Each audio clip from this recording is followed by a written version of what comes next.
In the vast expanse of space and time, a new frontier was emerging. In 1962, J.C.R. Licklider, a visionary computer scientist, imagined a future where computers could connect and share information seamlessly. He called it the Galactic Network.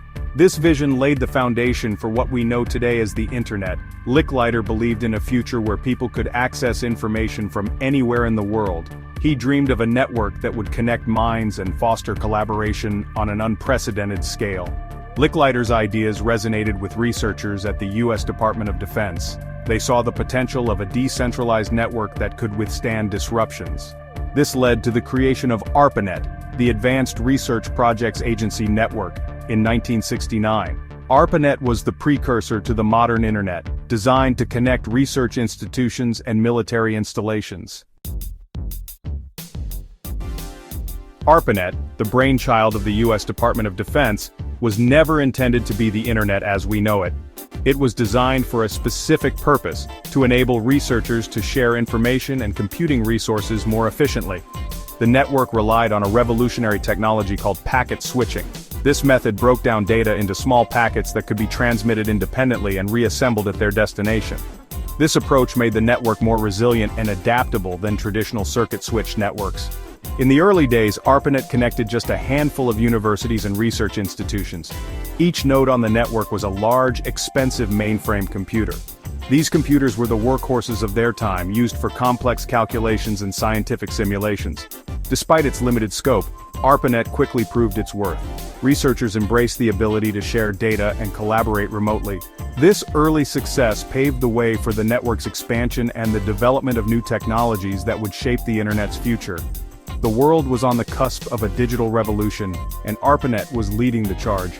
It was a testament to the power of human ingenuity and the relentless pursuit of progress. As ARPANET grew, it became clear that a common language was needed for computers to communicate effectively. This led to the development of TCP/IP, the Transmission Control Protocol, Internet Protocol, in the 1970s. This communication standard provided a set of rules for how data should be packaged, addressed, and transmitted across the network. TCP/IP was a game changer, enabling different types of computers and networks to seamlessly connect and exchange information. This marked a critical step towards the Internet's interoperability, allowing networks from around the world to communicate with each other. With the adoption of TCP/IP, ARPANET evolved into the Internet, a global network of networks. The development of email in the early 1970s further fueled the Internet's growth. Email provided a fast and convenient way for researchers to communicate and share their work.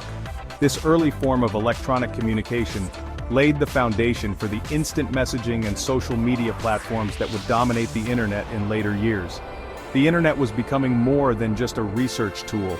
It was evolving into a powerful communication medium.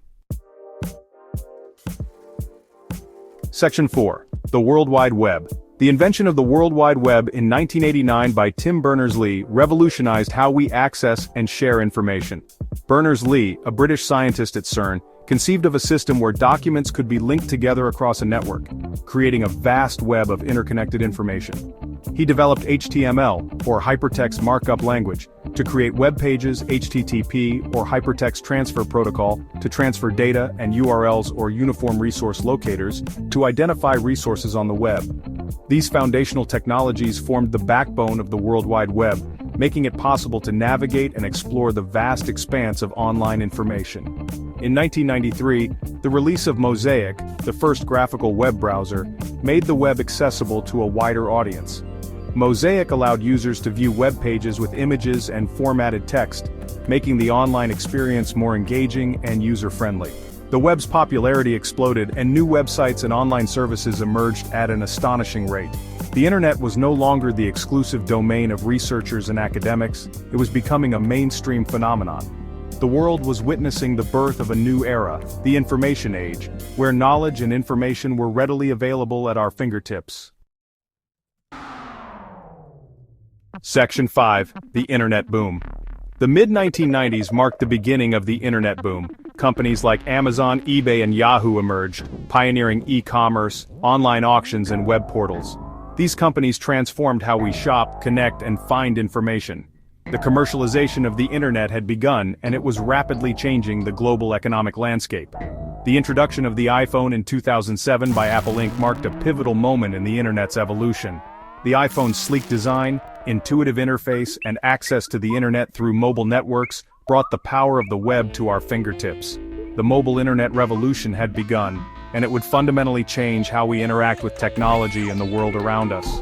With the rise of smartphones and mobile internet access, social media platforms like Facebook, Twitter, and YouTube flourished. These platforms connected people worldwide, allowing them to share their thoughts, ideas, and experiences in real time.